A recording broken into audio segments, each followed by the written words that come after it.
Hello बच्चों, स्वागत है आपका हमारे यूट्यूब चैनल में। बच्चों, इस लेक्चर में हम बात करने वाले हैं बहुपद चैप्टर की, जो कि आपका अध्याय 2 है। तो यहाँ पर जितने भी त्रैमासिक परीक्षा के लिए क्वेश्चन बन सकते हैं, उन सभी क्वेश्चन को हम देखने वाले हैं। तो यह ध्यान से देखिएगा। पहला क्वेश्चन है, सही विकल्प चुनकर लिखिए। तो निम्नलिखित में से कौन सा एक बहुपद है? तो बहुपद है ये पता करना है, तो कैसे करेंगे? ऐसा बहुपद की डेफिनेशन होती है जिसकी जो घात है, मतलब बहुपद की जो घात है वो धनात्मक पूर्णांक होती है क्या? धनात्मक पूर्णांक। तो यहाँ पर जो उत्तर है वो क्या हो सकता है? तो आप देखो, ये है एक्स स्क्वायर, ठीक है, ये है एक्स स्क्वायर। तीसरा वाला सी वाला ऑप्शन चेक करो, क्योंकि देखो ये वाला ऑप्शन हो नहीं सकता, क्योंकि यहाँ पे बटे में 1/x² है। ये वाला चेक करना है, एक्स की घात यहाँ पे 1/2 है, इसको भी चेक करना है। और ये वाला भी नहीं हो सकता, क्योंकि यहाँ पे बटे में x+1 है। तो सबसे पहले हम सी वाले को चेक करते हैं। देखो ये 3 है, यहाँ पे x की घात 3 बटा क्या है 2। यहाँ कर्णी x है, तो हम क्या लिख सकते हैं? गुणा में x की घात माइनस का 1/2 लिख सकते हैं इसको। ठीक है बच्चों, ये x² हो गया, ये 3 जैसे का वैसा। गुणा में घाते क्या हो जाएगी? जुड़ जाएगी। तो यहाँ पर चिन्ह है बीच में माइनस का, तो हम माइनस कर देंगे। तो ये x² हो गया, ये +3। यहाँ पे x की घात क्या हो जाएगी? देखो 2 और 2 का एलसीएम 2, 3 में से 1 गया तो 2, 2 एकम 2, मतलब x की घात 2 और +3x, यह हमारा उत्तर आया। और यहाँ पे धनात्मक पूर्णांक है, इसलिए हम बोलेंगे कि ऑप्शन नंबर जो सी है वो हमारा एक बहुपद है। ठीक है बच्चों, समझ में आ गया होगा। अगला प्रश्न है कि बहुपद 4x की घात 4, 0x की घात 3 प्लस 0x की घात 5 प्लस 5x+7 की घात क्या है? मतलब बहुपद की घात क्या होती है? तो जो अधिकतम घात होती है वो हमारे बहुपद की घात होती है, सबसे पहली बात। तो देखो यहाँ पर 0 है, x का मल्टीपल है, फिर 0x का, तो ये वाले को तो हमें देखना नहीं है। इसमें x की घात मत देखना आपने, जो 0 वाला पद है ना उसको तो देखना नहीं है, उसको छोड़कर जो पद है। तो इसमें x की घात यहाँ पर अधिकतम कितनी है? तो आप बोलोगे 4, इसलिए हमारा उत्तर आएगा 4। क्या हो जाएगा? ऑप्शन नंबर ए करेक्ट हो जाएगा। अब बच्चों अगला प्रश्न है कि यदि p x बराबर से x² माइनस 2 करनी 2 x+1 है, तो p में जो है वो x का मान रखना है 2 करनी 2। ठीक है, तो देखो इसमें रखते हैं मान, x का मान रखना है तो 2 करनी 2 पूरे का क्या है स्क्वायर, माइनस 2 करनी 2, x की जगह रखेंगे हम क्या 2 करनी 2 और प्लस का 1 है। ठीक है, इसको सॉल्व करो। तो देखो ये 2 का स्क्वायर है तो 2 दूनी 4 हो जाएगा, करनी 2 का स्क्वायर है तो करनी 2 का स्क्वायर कितना हो जाएगा? 2 हो जाएगा। अब यहाँ पे देखो 2 करनी 2, 2 करनी 2, तो 2 दूनी 4, करनी 2 का करनी 2 से हुआ तो 2 हो गया। ठीक है, ये 4 दूनी 8 हो गया, 4 दूनी 8 हो गया।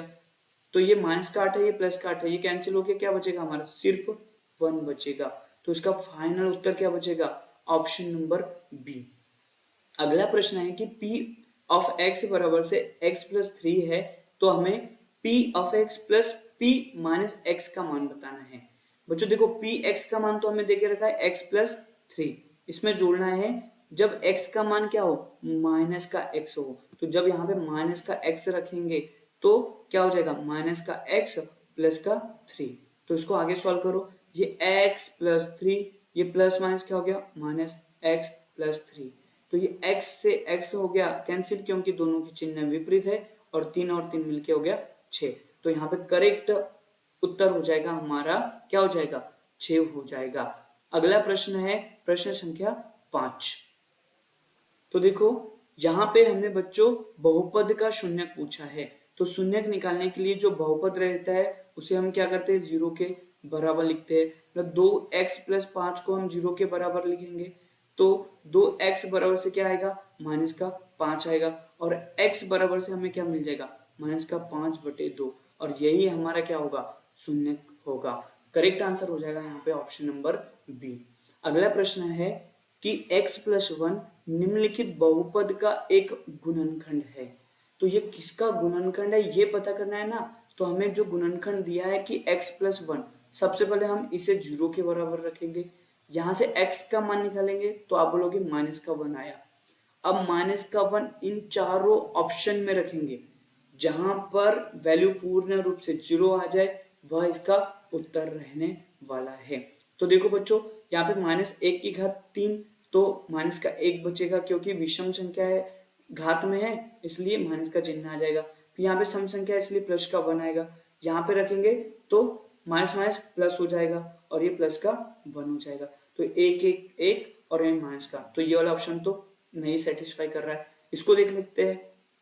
तो यहाँ पर रखेंगे माइनस का 1 मिल जाएगा, यहाँ पे रखेंगे प्लस का 1 मिल जाएगा, यहाँ पे माइनस का 1 और यहाँ पर प्लस का 1। देखो -1 + 1 0, -1 + 1 0, मतलब ये वाला हमारा सही उत्तर रहेगा।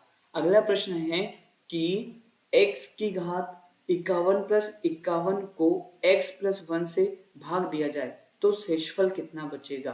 तो शेषफल कितना बचेगा यह चेक करना है, तो हम x + 1 को 0 के बराबर रखेंगे, x बराबर से हमें क्या मिला, -1 मिला।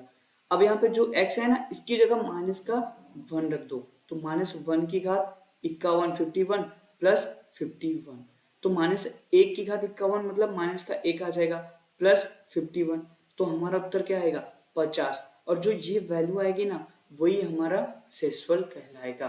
ठीक है बच्चों, ये आपको समझ में आ गया होगा।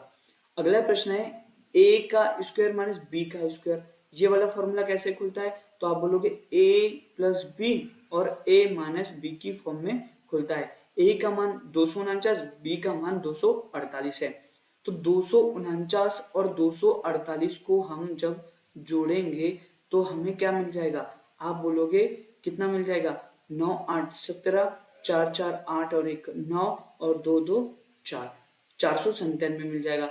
अब जब इनको हम माइनस करेंगे तो यहाँ पे 1 मिल जाएगा, मतलब 497 गुना 1, मतलब उत्तर क्या आएगा 497 आ जाएगा। अब बच्चों आपने ये 9वां क्वेश्चन में ये वाला देखो क्वेश्चन कि a + b + c बराबर से 0 है, तो a³ + b³ + c³ बराबर क्या होगा। तो ये सर्वसमीका आपने पढ़ी थी कि a + b + c बराबर से 0 है, तो a³ + b³ + c³ 3abc के क्या हो जाता है, बराबर हो जाता है। उम्मीद करता हूँ यह भी आपको समझ में आया होगा। अगला प्रश्न है कि बहुपद 5x - 4x² + 3 का मान x बराबर से -x बराबर से प्लस का 2 हो तब बहुपद का मान क्या होगा। तो देखो हम p ऑफ x बराबर से क्या देके रखा है हमें, 5x - 4x की घात 2 + 3 देके रखा है। यहाँ पर हम x बराबर से क्या 2 रख रहे बच्चों, तो 5 गुना 2 - 4, 2 का स्क्वायर मतलब क्या हो जाएगा 4 और प्लस का 3, ये 5 दूनी कितना हो गया 10, 4 चौक कितना हो गया 16 प्लस 3, तो 10 और 3 मिलके हो गया 13 और माइनस का 16, तो हमारा उत्तर आएगा माइनस का क्या 3।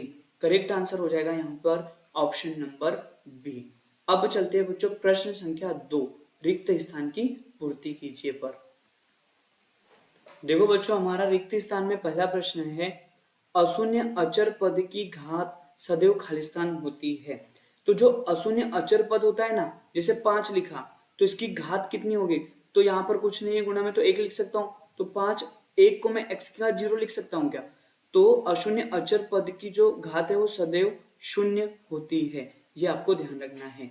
रेखिक पद में चर की अधिकतम घात कितनी होती है, तो आप बोलोगे 1 होती है, कितनी होती है 1 होती है। बहुपद x की घात 3 - x² + 1 में x² का गुणांक क्या है, तो x² के सामने ये क्या है, आप बोलोगे माइनस का चिन्ह है और कुछ नहीं है, तो माइनस का 1 इसका उत्तर रहेगा। मैं बताता हूँ ना आपको कि x² के गुणांक में कुछ नहीं है तो 1 है, और चिन्ह जो है सामने वो वाला लिख दो।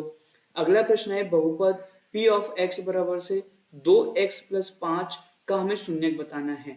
तो शून्यक बताना है तो 2x + 5 बराबर से हम 0 करेंगे, 2x बराबर से क्या हो जाएगा माइनस का 5 और x बराबर से माइनस का 5 बटे क्या हो जाएगा 2। तो इस प्रश्न का उत्तर आ जाएगा कि शून्य क्या है माइनस का 5 बटे 2 है। अगला प्रश्न है बच्चों 4x की घात 0 का मान क्या है। तो 4, x की घात 0 का मान क्या होता है, आप बोलोगे 1 होता है, तो इसका उत्तर क्या आ जाएगा, 4 आ जाएगा। ठीक है, समझ में आया क्या? ठीक है, अब यहाँ पे हमारा प्रश्न है x की घात 2 प्लस 11x प्लस 10 का एक गुणनखंड x प्लस 1 है, तो दूसरा गुणनखंड क्या होगा? तो बच्चों ये जो हमारा है ना 11x प्लस 10, तो इसको हम कुछ इस प्रकार से तोड़ सकते हैं, 10x प्लस 1x प्लस 10। ठीक है, यहाँ पे x कॉमन निकाला तो ये x प्लस कितना बचा, 10, और यहाँ पे 1 कॉमन निकाला तो x प्लस कितना बचा, 10। तो x प्लस 10 हमारा कॉमन आ गया, फिर हमारा बचा वाला लिख देंगे, तो ये x बचा और ये 1 बचा, तो x प्लस क्या बच जाएगा, 1। हमें ये वाला गुणनखंड पहले से दे के रखा था, तो हमारा दूसरा गुणनखंड क्या आ जाएगा, तो आप बोलोगे x प्लस 10 होगा। उम्मीद करता हूं रिक्त स्थान आपको समझ में आए होंगे। अगला प्रश्न है बच्चों, सत्य असत्य लिखिए। पहला प्रश्न है, बहुपद 5 एक पदीय व्यंजक है। तो आपको मैं बता दूं कि बहुपद जो 5 है ना वो एक पदी व्यंजक होता है। क्यों? क्योंकि केवल एक पद होता है इसमें। कितना पद होता है? एक। तो ये क्या हो जाएगा हमारा, सत्य हो जाएगा। अगला प्रश्न है, शून्य बहुपद की घात शून्य होती है।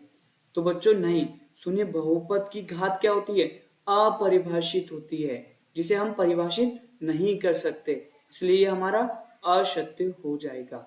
अगला प्रश्न है, रैखिक बहुपद की घात कितनी होगी? तो रैखिक बहुपद की घात यहाँ पे 2 दे के रखी है, जबकि कितनी होती है, 1 होती है, इसलिए ये भी क्या हो गया, असत्य हो गया।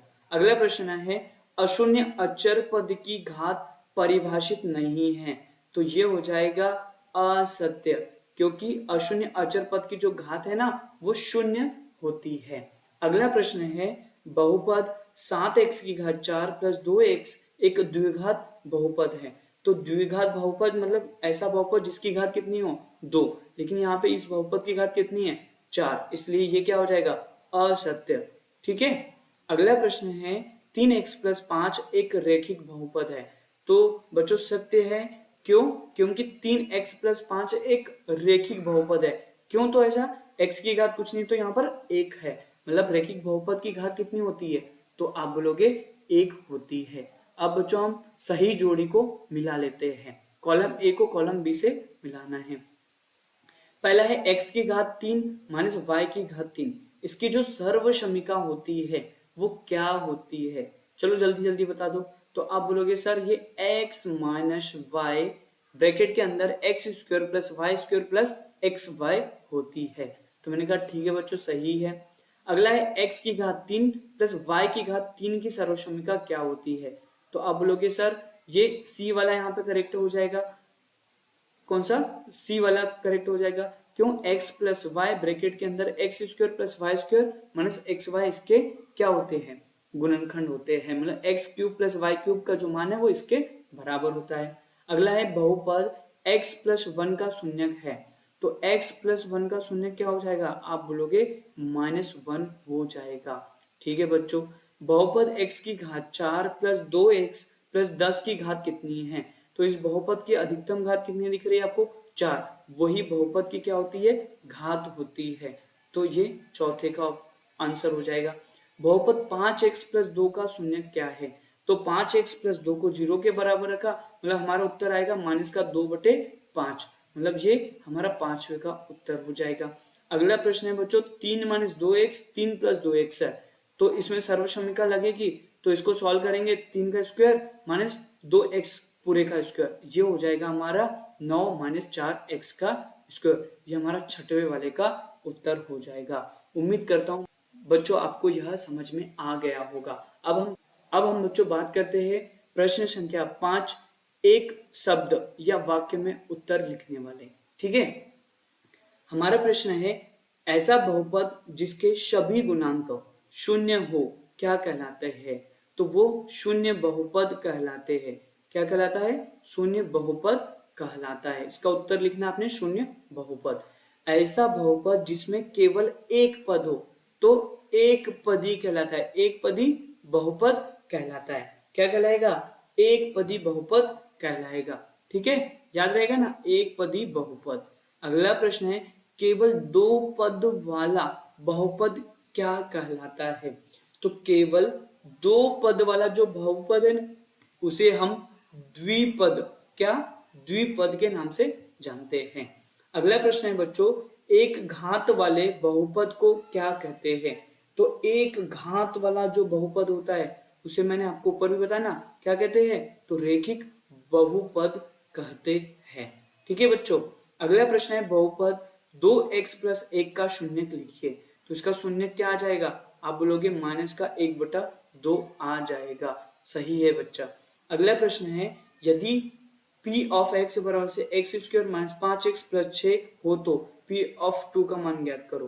तो x का मान रखो यहाँ पे 2, 2 का स्क्वायर मतलब 4 माइनस 5 गुना 2 प्लस 6। ठीक है, तो ये 4, 5 का 5 से गुना करेंगे तो 10 आ जाएगा और प्लस का 6 आ जाएगा।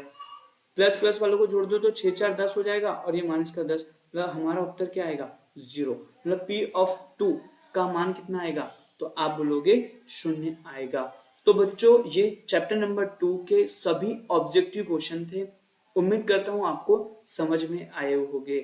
अब हम मिलेंगे बच्चों चैप्टर नंबर 2 के 2 नंबर 3 नंबर वाले प्रश्न के साथ में। So thank you so much guys for watching this video. Bye bye, take care.